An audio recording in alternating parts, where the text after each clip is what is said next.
buenas y bienvenidos a Los Androides. Hoy tenemos una charla técnica sobre testing en proyectos, digamos esos proyectos que se suelen llamar legacy, proyectos legados, proyectos con pocos test, ¿no? Con pocas cosas. Y para ello tenemos la presencia de Carlos, de Marsal, de Hacin, de Iván y de Jimmy. Bueno, y un servidor que también también estoy por aquí. Y bueno, el rollo de esta charla, estábamos hablando aquí un poco fuera de cámara, bueno, fuera de cámara, fuera de grabación, de qué íbamos a hablar y tal. Y un poco es hablar de nuestra experiencia, de la experiencia que hemos tenido con proyectos legados o legados de otra persona, legados nuestros, ¿vale? Porque hay veces que cuando pillamos el código que hemos hecho hace un año o dos, decimos, ¿quién ha sido el tío que ha hecho esto? Y resulta que hemos sido nosotros. Así que un poco vamos a empezar por ahí. Y valga la redundancia, ¿qué es un proyecto legacy? ¿Qué es código legado? ¿Qué es código legacy? ¿Quién se anima a contestarlo? Venga, voy yo. Muy bien. Código legacy. Según Working Effectively with Legacy Code, ese mismo, todo en código que no tiene test. Muy bien, O sea muy bien. que tenemos mucho código legacy por ahí. Muy bien, Iván. De hecho, estaba ahí, no había dicho nada, no les había dicho nada, pero lo estaba preparando porque digo, seguro que en algún momento alguien saca el tema. Es un libro muy bueno, lo pondremos aquí enlazado en las notas del episodio. Es la Biblia, como dice Iván. Y Iván, eso de que no tenga test, ¿significa que todo código que no tenga test es código legacy o que todo código legacy es el que no tiene test? A ver, todo código que no esté cubierto por test es legacy. Eso es lo que yo entiendo. Vale. Bueno, sí. La verdad es que he hecho una pregunta un poco. No la he entendido ni yo. Así que perdona, Iván, perdona. Bueno, ¿y qué riesgos tendría tener código legado? Imaginemos que llegamos a una empresa y nos dicen, bueno, pues aquí tienes este proyecto, está hecho en Java, no tiene test, está todo, todo metido dentro de las activities. ¿Qué riesgos tendría esto?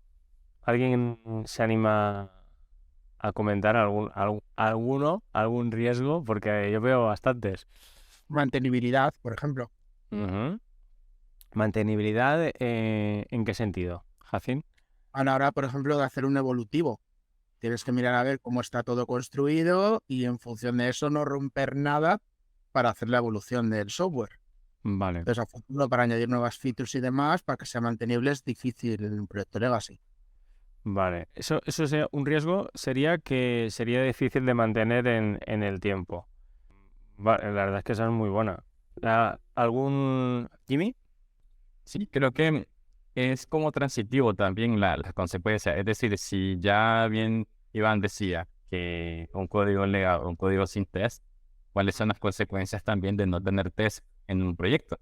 Entonces, básicamente todo lo que ya decía Jacinto con lo de la mantenibilidad, te falta documentación, no tenés confianza para poder liberar a producción, puedes tener consecuencias al hacer un cambio, puede provocar consecuencias en otra parte, consecuencias inesperadas, etcétera. Como les dice, todo lo que ocurre cuando no tenés test. ¿Pasal? El problema de la mayoría de los proyectos legacy en los que aterrizas, que normalmente es en todos los que he trabajado yo, vienen de arrastrar, que empiezas a ver cuando ves el código ahí, han pasado por ahí muchos desarrolladores y cada uno hace las cosas a su manera. Ujú. Lo que decíamos de que no tienen testing, y es que el problema es que la mayoría de estos proyectos ni siquiera tienen una arquitectura decente o arquitectura alguna. Está todo puesto en la activity ¿Y qué es lo que vimos siempre cuando se habla de Clean Code y todas esas cosas de proyectos sólidos? ¿Cómo haces el testing en un proyecto así? Como no arregles la arquitectura primero, no vas a poder hacer. Ajá. Y lo que dices, Marshall, también me suena el de... Dice, no, sí que tiene arquitectura. Mira, tengo un proyecto que tiene arquitectura MVP, MVC, MVI, MVVM, las tiene todas. Eso solucionaría el problema. Eso solucionaría el problema porque eso yo me suena de haber oído eso en alguna ocasión. Eso, Chicos, pero tengo una pregunta. sí. Disculpen, sí, Iván mencionaba lo de los test, pero particularmente yo no es que contradiga lo que dice en el libro, porque el libro es como buenísimo, pero, o sea, más a personal, o sea, no pasemos tanto en lo que dice un libro, sino en sus experiencias vividas. O sea, para ustedes, un código legacy, solo el código que no tiene test. O sea, también, por ejemplo, si acabas de desarrollar, como bien dice Marcelo, una arquitectura con MPI y que limpia esto y lo otro, y no le metiste test, automáticamente se convirtió en código legacy. Puede que sí, puede que no, por eso es que lo pregunto, pero es que también para mí viene la arista o la métrica de también considerar si ese código se está activamente manteniendo, si ese código tiene un soporte detrás, por eso me refiero con el tema del mantenimiento activo. No sé, por eso les pregunto, ¿qué otras variables ustedes toman en cuenta para considerarlo si es legacy o no? El tiempo. Un proyecto antiguo muchas veces se suele considerar también proyecto legacy. Ajá. Yo, Y ese tiempo puede ser que en ese momento no se hayan metido, en este caso, test, la arquitectura sea una muy de etapa inicial o cualquier otro motivo, pero sobre todo es el tiempo, que es un proyecto pasado, y a lo mejor han pasado 2-3 años y de repente vuelves al proyecto o es un proyecto que ha desarrollado otra persona y dices, mira, pues te toca a ti ahora mismo hacer las modificaciones. Es que hay que tener en cuenta que si además no se ha estado manteniendo hasta que tú te encuentras en ese proyecto, ¿qué pasará? ¿Cuántas cosas habrá de precado? ¿Cuántas cosas tendrás que reparar? Solo para intentar empezar a darle un poco de arquitectura y cuando termines de eso, empezar a hacer test. sí. Hombre, yo para mí el tema de lo que ha dicho Iván en un principio del libro de código sin test, a mí me vale, porque es como una manera de decir, pues código legacy es código sin test y ya está. Es verdad que es simplemente una manera de llamarlo, ¿no? Porque al final, pues legado viene de que te lo han legado, que lo has heredado de alguien, ¿no? Pero me parece una buena manera. Y después el tema que decía Jimmy de, si por ejemplo imaginemos, alguien hace una feature de que está todo, pues está bien programado, digamos, que se puede testear, tiene toda la separación, vamos, digamos que está todo chachi, pero no ha metido test. Pues para mí eso también sigue siendo código legacy, porque al final, sí, dices, está que se puede testear, pero ¿cómo te aseguras de que no se va a romper cuando hagas cambios? Porque sí, los tests no solo sirven para comprobar lo que has hecho, sirven para que en un futuro, cuando hagas un cambio, no se rompa. Si tú rompes algo, muchas veces no es por culpa tuya, es por culpa de que el que lo hizo en su día no o tú cuando lo hiciste, no estoy buscando culpables, pues, pero me explico, pero que es que algo que se hizo no se había cubierto bajo test. Muy bien. Bueno, ¿qué podemos hacer? Cuando imaginemos, llegamos a startup, no sé, ¿a alguien se le ocurre un nombre de una startup que acabe de arrancar? Oye, bueno, que acaba de arrancar, no, lleva un par de años y se acaba de ir desarrollador Android y nosotros entramos. El nombre de esa startup podría ser, no sé, ¿a alguien se le ocurre un nombre? Carlos App, por ejemplo. Carlos App, por decir algo. Llegamos a Carlos App y tenemos que heredar el código. De hecho, entra Carlos, porque le llamó la atención por el nombre de la... Estoy muy chistoso hoy, ¿eh? No sé qué me pasa. Se ve que las horas que son.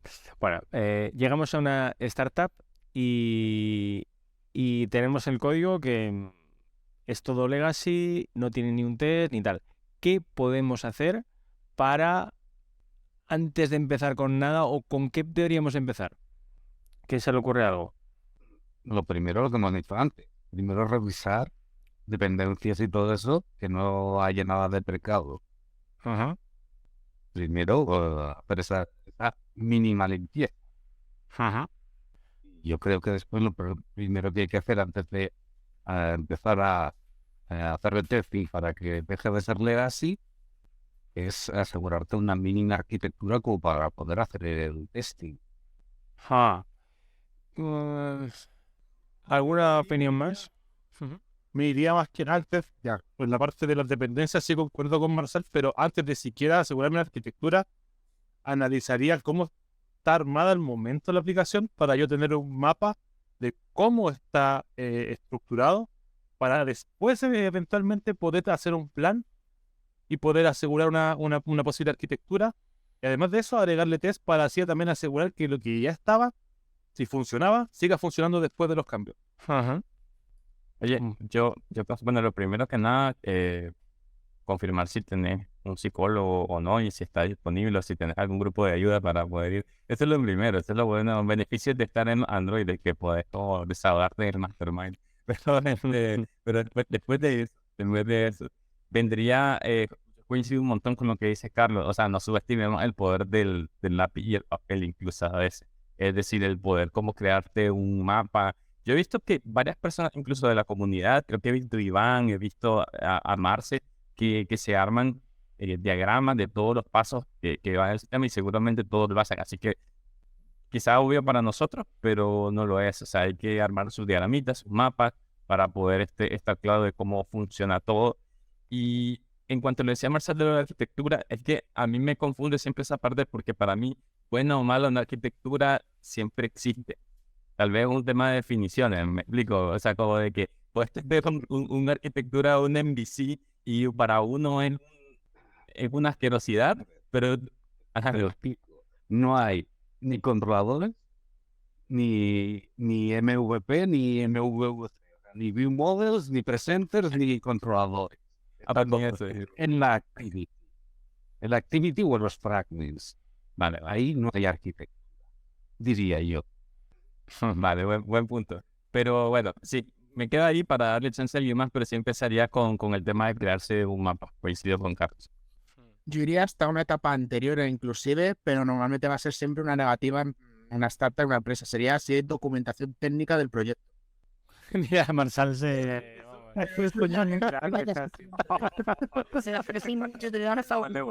Pero sería para mí el primer estadio a visitar. ¿Tenéis documentación técnica sobre el proyecto? Que van a decir casi siempre que no, pero bueno. A ver, la risa me ha entrado porque yo ni había documentación, ni te la dejan hacer. O sea, ni te dejan perder tiempo en hacer documentación. Te quieren arreglar bugs y que funcione. Y punto. Y rápido, y barato, y todo. Está claro, está claro. Porque es que además eres el único desarrollador Android que hay. O sea, no tienes tiempo. Ya. El tema de los test de andamiaje, ¿alguien me sabe explicar qué son? ¿O scaffolding? Dice Cover and Modify, ¿no? ¿Cómo, Iván? Cover and Modify. No sé lo que significa cover and modify. O sea, tú tienes básicamente dos estrategias, ¿no? Vas a modificar código legacy, que es uno en Cover and modify. y otro es Cover and Modify.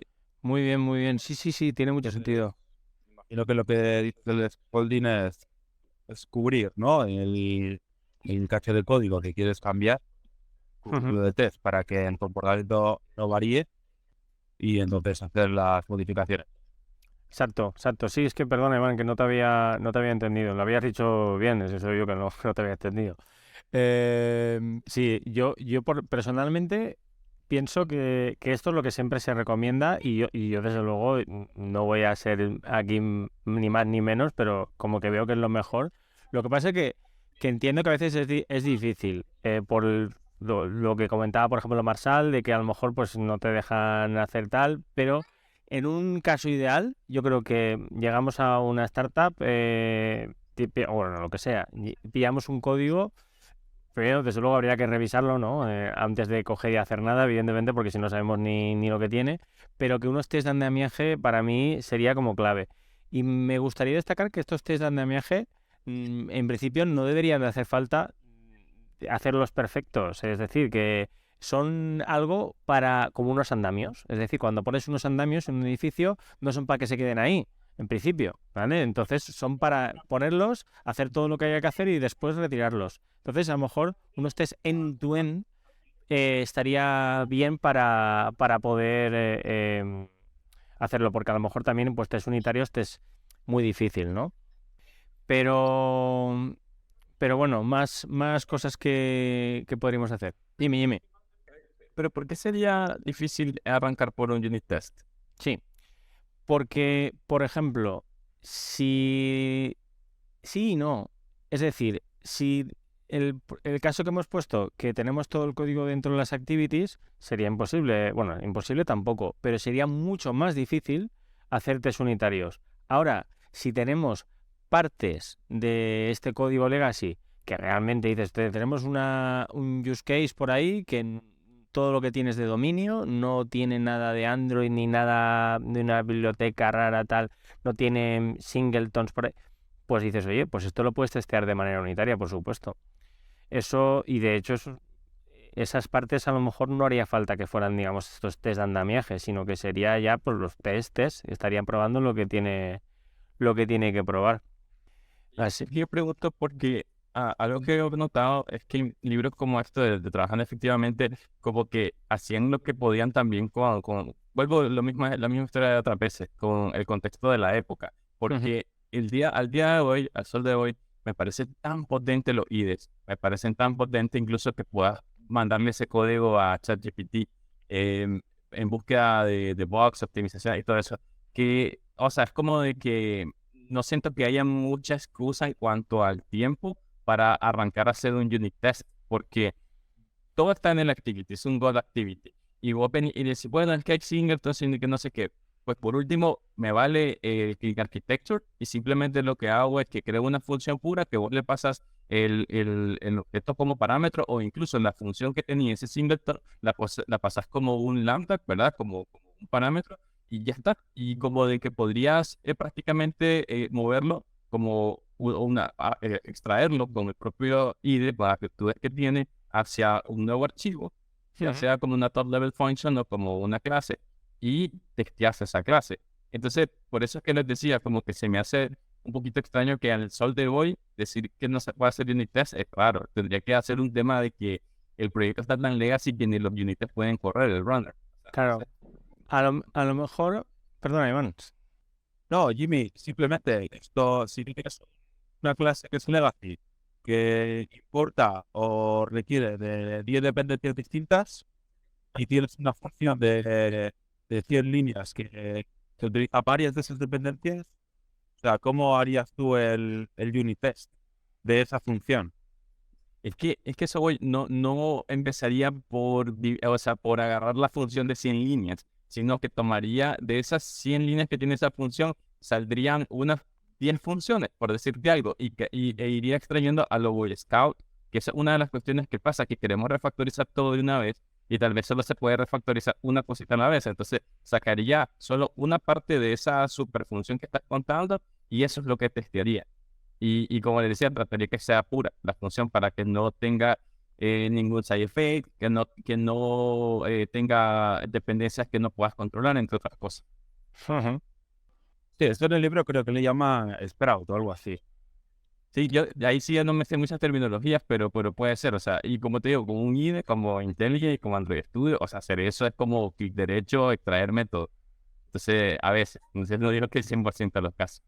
Pero nada, no, quería escucharlo a ustedes justamente porque Sí, no sé si aplica siempre. sí, tiene mucho sentido. Yo también estaba pensando en el tema de que, ¿y qué pasa si el código es en Java? Porque si es en Java, no podemos meter una función de... Bueno, vamos a ver. Es que habría que refactorizar. Es decir, lo que has dicho tú, Jimmy, de confiar en el IDE, a mí eso a mí eso me convence. Es decir, antes, hace muchos años, a lo mejor sí que era más arriesgado, pero hace muchos, ¿eh? Porque con Eclipse también se hacían maravillas. Lo de Yo creo que el control alt M se me quedó el tic con Eclipse, porque yo creo que con Eclipse era así. No estoy seguro, pero lo de extraer un método, de hecho, sí debe ser, porque antes eran métodos en Java y no funciones. Bueno, que me voy por los cerros de Úbeda. Que el tema de lo que estaba diciendo, de apoyarse en el IDE, que lo veo fenomenal, porque es que no me acuerdo que haya hecho alguna vez un refactor con Android Studio y me haya fallado. Es decir, bueno, alguna vez tal, pero alguna cosa rara, algún que no te coge un import y tal, pero en general es que es una maravilla. Utilizar la herramienta de refactoring de Android Studio te permite no tener que apoyarte en esos test de andamiaje y puedes ir como un poco haciendo las dos cosas a la par. Pero, ¿cómo testearíamos, cómo sacaríamos algo que está hecho en Java? Tendríamos que, bueno, pero podríamos hacerlo con el IDE directamente, sacar una función, un método de Java a una delete file. Por cierto, esto se va a ver, ¿eh? Los comentarios se van a ver en YouTube, ¿eh? Por lo digo por si acaso, aunque están guays, están guays. Sí, ¿sabéis? Hola, saludos. ¿Cómo podríamos hacer eso? Porque es que lo estoy pensando y no lo tengo claro. Si podríamos directamente extraer de Java a Kotlin ¿Se puede? Podrían tener un adapter. O sea, el propio IDE lo que termina haciendo es creando estas func que tienen como 0, 1, 2, 3. Ah, es verdad. ¿Te acuerdas? Es verdad. Esto es lo que hace este es como el adapter que él termina creando cuando invocas, por ejemplo, a una función de Kotlin que tiene una lambda como parámetro y la querés consumir en Java. Pero vos puedes crear tu propio adapter. De hecho, yo tengo código así. En el proyecto donde trabajo tenemos código Kotlin que se consume desde Java y lo que termino creando son extensiones o factorías que funcionan como adaptadores y entonces las funciones se convierten en listeners para que los clientes de Java lo puedan consumir y no se vea tan feo el código. Es un tema de synthetic sugar más que todo. Muy guay, muy guay. Bueno,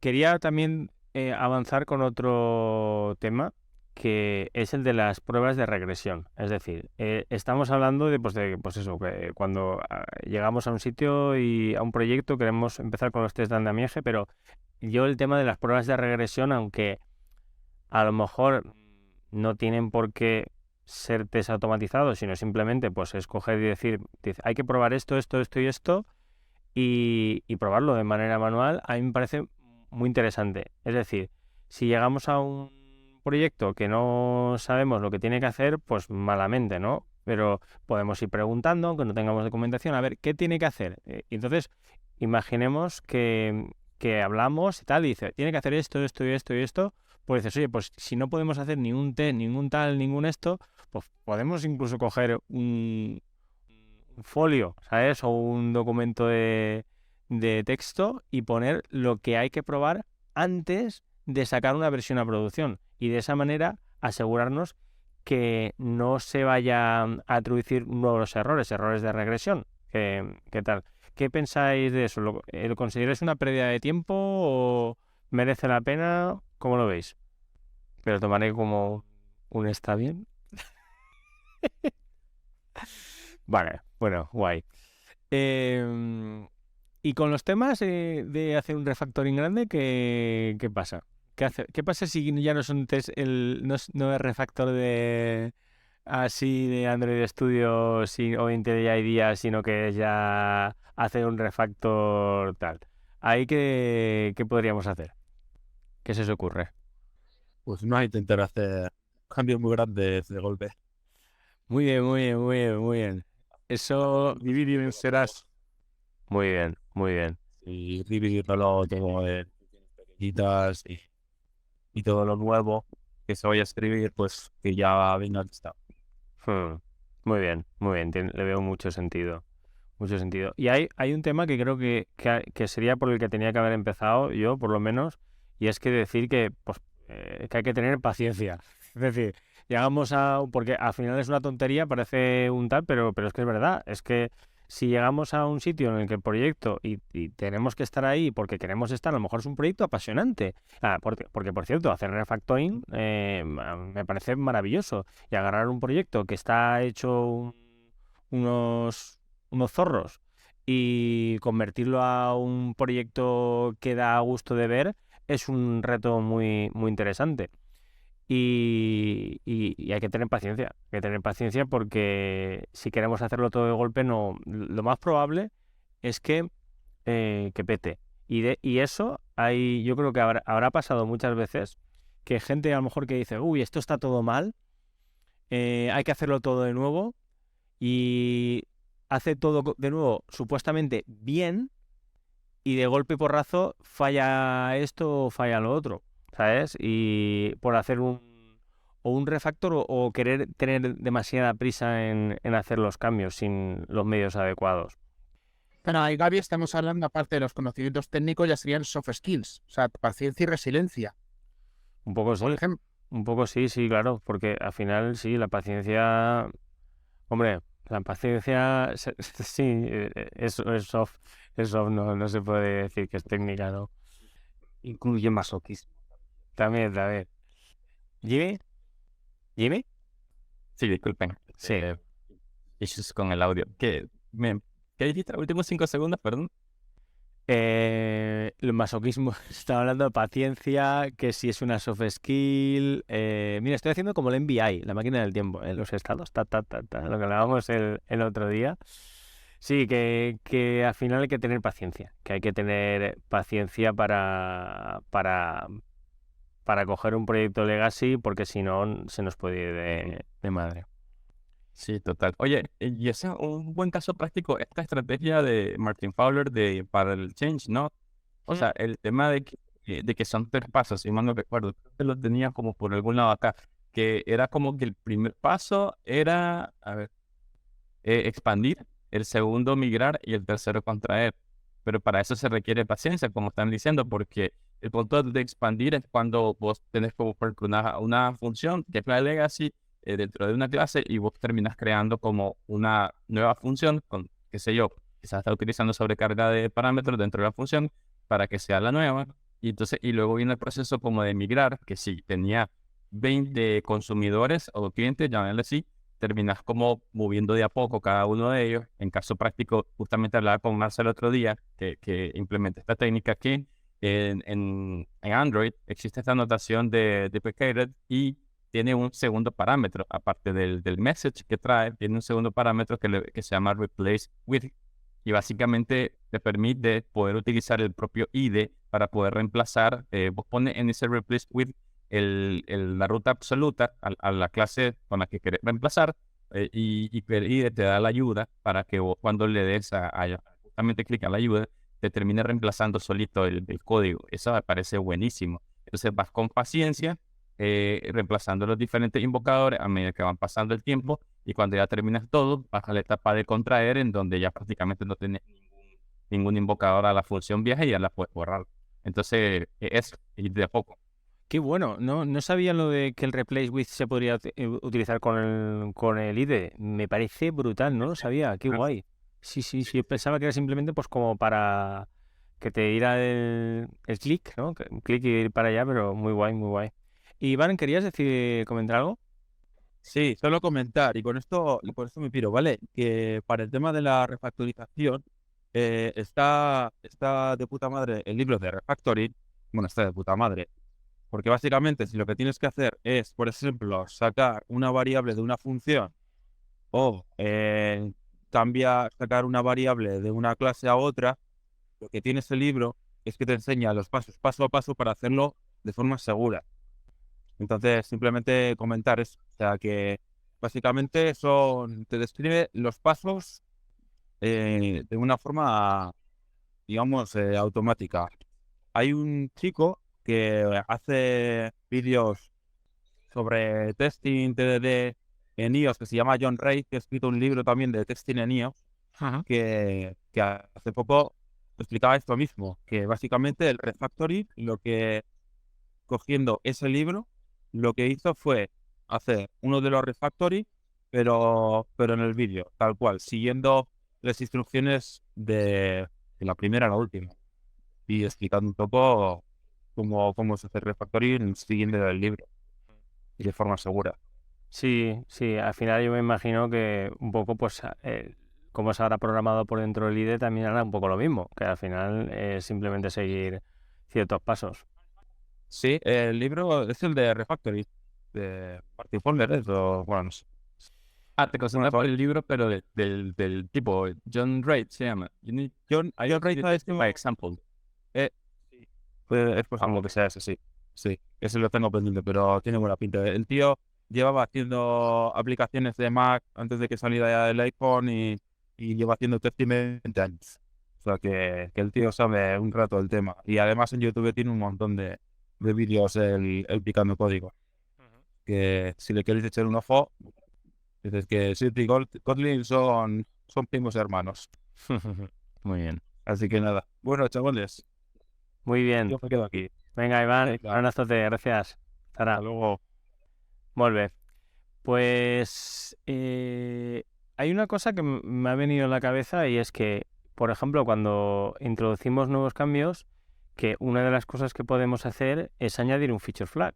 Es decir, es una buena manera de decir, oye, mira, no tenemos test, no tenemos, bueno, no hace falta que sea todo blanco o negro, pero son pues otra técnica, otro tip, otra estrategia que podemos seguir para ir añadiendo cambios y que sea más seguro es meter un feature flag. Imaginemos, si queremos hacer un refactoring en el que estamos cambiando una pantalla entera, pues podemos hacer que poner un feature flag y dices, si cogemos y está el feature flag desactivado, muestras la vieja y si está activado, muestra la nueva.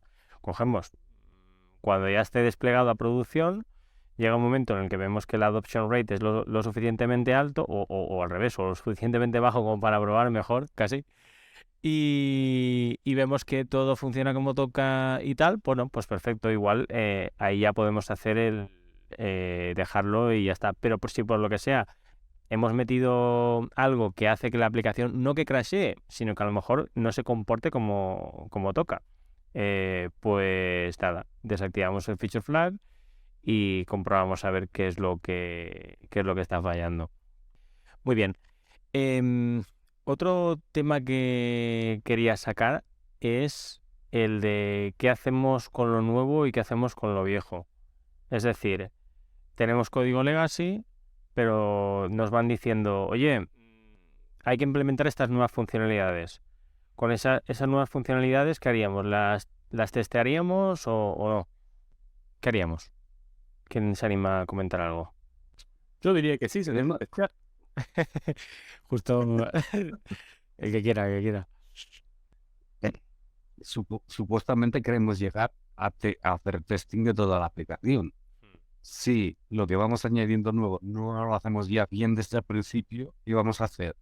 Luego tener que ir arrastrándolo sin test. Y si haces algo nuevo, hazlo bien ya. Muy bien. ¿Y tú qué piensas, Carlos? Yo creo que, claro, Sí, no se te escucha bien. ahí sí, no. Ahora. Sin querer, se me superpuso, tengo el push total. Vale. Ya, como decía Marcel, la idea es poder testear toda la aplicación en algún momento, tener ya todo poder montado y claro, si ya vamos a agregar nuevas funcionalidades y no hay ningún test y ya se va a estar agregando algo, por lo menos testear lo que es lo nuevo para ir partiendo por algo y ya después ir testeando hacia atrás. Ese sería como mi punto de vista. Sí, totalmente de acuerdo. Al final un poco yo creo que es paciencia, ir poquito a poquito y desde luego si hacemos algo nuevo, pues lo lógico es que tratemos de hacerlo bien y bien evidentemente si no lleva test no, si no lleva test pues no. Vale. Sin test no hay paraíso, evidentemente. Vale. Otro tip, porque esto más que yo considero que es una buena práctica, pero para mí es como un tip de decir, oye, mira, cada vez que pase esto, intenta hacer esto otro. A ver qué os parece. Es que cada vez que aparezca un bug, intentemos arreglarlo, pero poner un test que lo cubra. Eso para mí sería como una manera de ir avanzando de pasito a pasito. Antes he visto por aquí lo del Boy Scout, ¿no? Ir poquito a poco, porque la movida está en que si se introduce un bug y no ponemos un test, pues bueno, pues seguirán saliendo y no mola, ¿no? ¿Marsal? Y hacer el test no te ayudaría a solucionar. Sí, es decir, pues si haces TDD, que lo haces al revés, que coges y lo haces primero el test y después solucionas el bug. De hecho, hay veces que pues hay ciertos tipos de bug que sí que a lo mejor te interesa hacer TDD, que yo no soy nada fan de TDD, todo se ha dicho, pero sí podría ser. Pero es que a veces un bug igual no ves claramente dónde está o qué lo causa, nada. Pues dices, pues hacemos un test a ver si eso nos ayuda a ver dónde está el problema. Sí, es un buen tip. Es un buen tip. Bueno, ya que estamos... Bueno, Jimmy, go ahead. Sí, yo tengo 2 tips que me han servido en la práctica, acá en el día a día. Lo primero, no hay que frustrarse con lidiar con terceros. O sea, si por ejemplo tenés que conectarte a un Firestore o justamente a la API digamos, que consumís principal, no te frustres empezando por ahí. O sea, tiene que ser, pienso yo, el tema de los test con un enfoque un poco estoicista. O sea, como trabajar en lo que vos sentís que está en tu dominio y no te estés como frustrando trabajando en cosas que no dependen de vos. Es un poquito en filosofía de vida aplicada al testing. Entonces, eso es lo primero. Y por eso mencionaba mucho lo de las funciones puras y tratar de que no haya side effects, porque justamente los side effects son eso. Pueden ser llamadas a API, llamadas a permisos del sistema, entre otras cosas. Evitar eso. Y por eso es que yo creo que es súper sano cuando estás con esta regla que yo sé que es un poco dogmática, para varios programadores Android que dicen, el caso de uso debería de no tener ninguna dependencia del framework de Android, porque qué sé yo si lo quieres volver multiplatform. Y yo como que, sí, claro, mañana lo voy a volver multiplatform. Entonces, pero no es el caso, o sea, pero sí es útil cuando quieres montar un unit test, lo quieres hacer sin fricción, no te quieres complicar la vida configurando el runner, que el Android test y todo lo demás. Está súper útil. Ahí sí le veo sentido. Y otro caso es que vos dijiste algo buenísimo, Gaby, en tu charla en el evento de Antonio Leiva, donde decías que el testing también puede ser algo manual. Pero entonces, si lo vas a hacer manual, que sea lo más fácil posible. Y para eso existe un concepto que le llaman demo apps o demo apps, que básicamente es que puedas como tomar una porción de tu código y me sirve incluso una aplicación de consola. O sea, que saqué como que en lugar de tener que probar toditita la aplicación, solo deja una partecita, ¿verdad? Y puede ser una pantalla o puede ser como les dice una aplicación de consola y va viendo los outputs ahí y ya está. Ahora, obviamente eso no te va a solucionar los bugs, no va a ser una prueba end-to-end, no es una prueba de integración, pero incluso cuando llegas a tener un bug, vos el primer paso que puedes hacer es, voy a ir a la demo app. Si en la demo app esto funciona, el problema no está en el core, el problema está en cómo se está integrando. Entonces ya es un poquito binary search. O sea, como que empezar descartando partes hasta para que te ahorra un montón de tiempo, porque ya sabes que el problema está en otro lado. Entonces no estás depurando el core, no te estás complicando ni nada de eso, sino que ya vas más al hueso. Esas serían mis tips. Muy bueno. Me parece súper interesante. Vale, mira, pues yo voy a decir otro tip. Creo que lo está por ahí por la web, en gaimoreno.soy, que sí que está. Es el git effort. El git effort es un comando que hay de una especie de extensiones de Git, unos extras de Git, que sirve para ver cuáles han sido los ficheros que más cambios han tenido durante los últimos X días. Es decir, esto, vale, dices, vale, ¿esto para qué nos sirve? Estamos hablando, bueno, muy fácil. Si sabemos qué es lo que más está tocando, sabremos qué es lo que más nos interesa tener cubierto. Es decir, hay veces que a lo mejor dices, no, es que tenemos una clase God, como estábamos diciendo ahí al principio, que es gigantesca, y dices, "Ay, se están haciendo todos los cambios ahí y no se puede testear". Bueno, pues mala suerte. ¿Sabes? Intentaremos hacer lo que decía Jimmy, porque lo de Jimmy me parece muy, muy tal, ir cogiendo trocito a trocito y ir sacando. Pero un poco esto del Git effort te va a decir quiénes son los sitios que más deberías de tener en cuenta, porque como se están haciendo continuamente cambios, pues es más susceptible de que la aplicación se rompa si pasa algo ahí. Y lo hilo con el tema de que si tenemos, por ejemplo, una clase del año Maricastaña que prácticamente no usan los usuarios, que no, pues pues déjala ahí, que no, que tampoco pasa nada, hay que ir poquito a poco, ¿sabes? Ya llegará el momento en el que tal, pero vamos, hay proyectos en los que tienen el 99% por número inventado de código encoding y siempre les va a quedar un 1% de Java y tampoco pasa nada. Es decir, que te da un poquito de tal, pues, pero que tampoco pasa nada.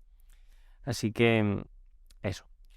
Vale, ¿quién es el...? Yo tengo por ahí un par... No, que aún quedan unos minutillos, pero yo tengo por aquí un par de cositas anotadas, pero ¿a alguien se le ocurre algún tip, alguna estrategia para los proyectos Legacy? Procura imitarlo.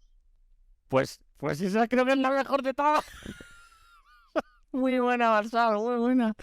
Al final dices, imagínate, te llega LinkedIn, oferta no sé cuántos, queremos que sepas mucho de Java. Dices, bueno, pues esta no me interesa, esta no huele bien. Ayer yo lo hice. Llegó uno y cuando me dijeron que era Java les dije, estoy buscando cosas en Kotlin, yo quiero dejar Java atrás. Yo me lo estoy dejando. Oye, me parece muy buen tip, ¿eh? Me parece muy buen tip. Ese era el tip para la conclusión y Sí, ya te digo. Bueno, ese perdón, que es muy bueno. Quería deciros el tema del screenshot testing. Porque el screenshot testing, que de hace un tiempo para acá se ha puesto muy, muy de moda y tal, y vamos, y me parece estupendo. Va muy bien para este tipo de proyectos. ¿Por qué? Pues porque screenshot testing no es algo que es como que tú coges y para el que nos esté viendo y no tenga claro qué es lo que hace, básicamente es tú coges, haces una captura de pantalla de pantalla, de la pantalla del móvil y la guardas.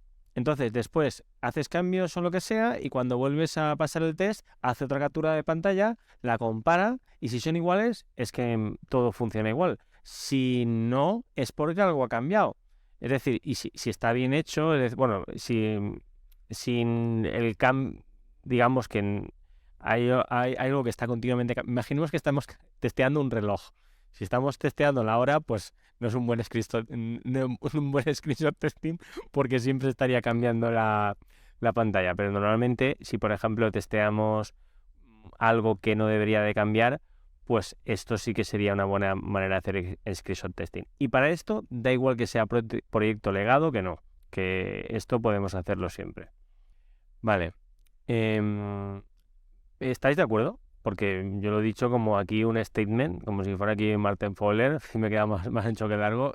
¿Pensáis, discrepáis? Es sano, discrepar, o qué? ¿O estáis de acuerdo? Hacin, ¿tú estás de acuerdo? estoy de acuerdo. Vale.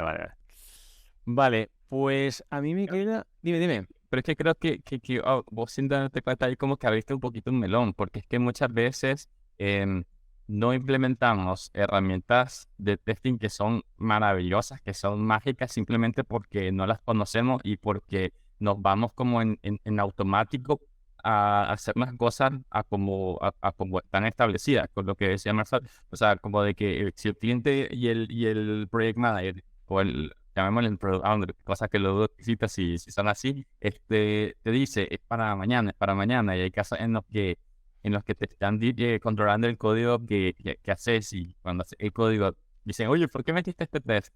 ¿Estuviste perdiendo tiempo haciendo eso? O sea, obviamente ahí ya no hay nada que hacer. El consejo de Marzal es la máxima. Sí. Huye de ahí. Huye de ahí, no hay nada que hacer. Pero asumiendo que no. A ver, yo he trabajado tampoco tengo el montón de experiencia, pero yo les he contado un proyecto de ASP.NET Web Form. O sea, más tecnología legacy que eso, poca. Poca para el programador corriente, pues, como mi caso. Y la cuestión es que nosotros, ese proyecto, digo nosotros porque fue el esfuerzo de todo el equipo, logramos implementar su batería de test. Obviamente no 100% de code coverage, pero también tuvo que haber un trabajo de investigación antes, en el sentido de tratar de entender, por ejemplo, .NET. No voy a entrar en detalles, pero como que había aparecido una nueva versión de .NET, que era como .NET estándar, .NET 5, que era como una revolución, por decirlo así, dentro de lo que era .NET. Y se podía meter ese tipo de tecnología que era más reciente dentro de un proyecto legacy como lo eran los webforms. Nosotros no sabíamos. Entonces llegó un chico a la empresa y hizo el comentario que se podía, lo probamos, funcionó. Y, o sea, buenísimo. Empezamos a mover código a esa tecnología, a esa biblioteca, y lo consumíamos desde el Legacy Code. Y eso fue una estrategia para nosotros maravillosa porque el proyecto de ASP.NET se tardaba como hasta 5 minutos en compilar y todo eso, y el proyecto de la biblioteca en estándar se tardaba 5 segundos, 3 segundos o menos. Entonces, y fue falta de conocimiento, falta de querer investigar más sobre qué herramientas hayan disponibles. Ajá. Muy bueno. Yo os quería hacer una pregunta. ¿Y las pruebas de caja negra tendrían cabida en un testing de proyectos legacy? Claro, al final, ¿qué sería una prueba de caja negra? Porque una caja negra es como algo pues que tú le metes un input y te saca un output. Y dentro pues es una caja negra, que los que hemos hecho teleco eso nos gusta mucho, todo lo metemos en cajitas. Sí, por supuesto, claro, tendría muchísimo sentido. Mira, precisamente lo que pone Jimmy aquí comentado, si al final tienes algo que no tienes acceso al código o que no quieres, o tienes muchas dependencias, no quieres testear de manera unitaria, pues se podría considerar que es un test de caja negra. Al final, vamos, yo le veo todo el sentido del mundo. Vale, yo tengo un último tip.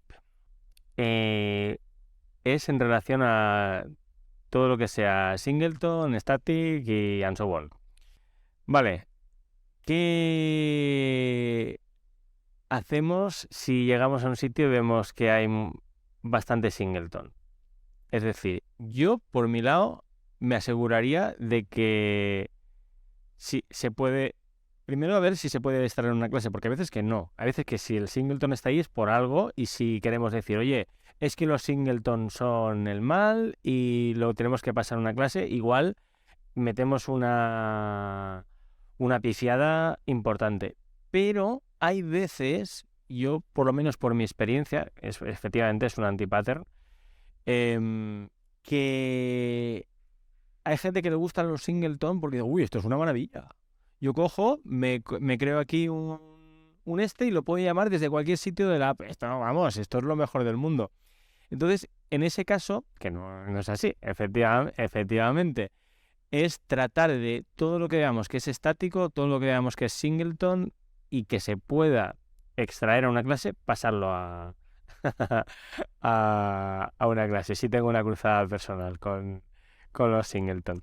Si es que al final, porque vamos, vosotros sí que lo sabéis, pero por si acaso alguien que nos esté viendo, escuchando, no lo tiene claro, el tema de un singleton, un object en Kotlin, es que eso se carga en tiempo de, vamos, eso se carga nada más arrancar la aplicación.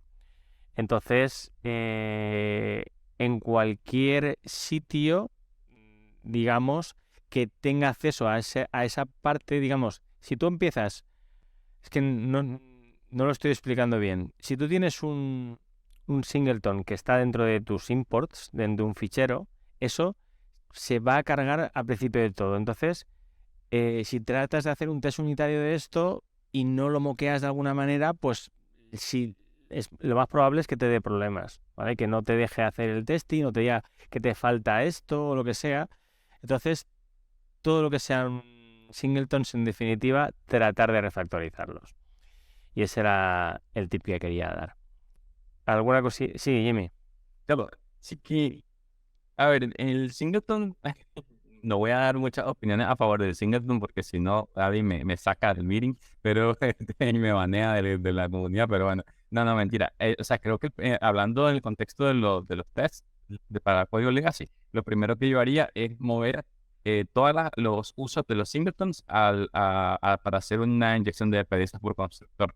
Pasaría a eso, de tal forma pues de que el SUT ya ni se enteran de que, bueno, el subject under test, como decimos, para la gente que tal vez está muy familiarizada, no se entere si es un singleton o no, da igual, él simplemente está recibiendo el tipo o la instancia de la clase como una dependencia y no le importa cuál era su scope. Y ya, para mí lo he usado y es un muy buen tip. O sea, me ha dado una vida mejor. Y no necesariamente terminé eliminando el singleton, porque, por ejemplo, la propia documentación de Android, de Room, termina en su collapse utilizando singleton para armar la base de datos. O sea, existen casos cuando tenés un shared resource que podría ser costoso estarlo eliminando, en esos casos es bastante útil. Entonces, el punto es no usarlo para cualquier cosa, creo yo, en este caso. Totalmente de acuerdo. Sí, totalmente. Muy bien. ¿Alguna cosilla que queráis añadir? Carlos, Marsal, Hacin, Jimmy. Huyan de los legacy projects. Muy bien.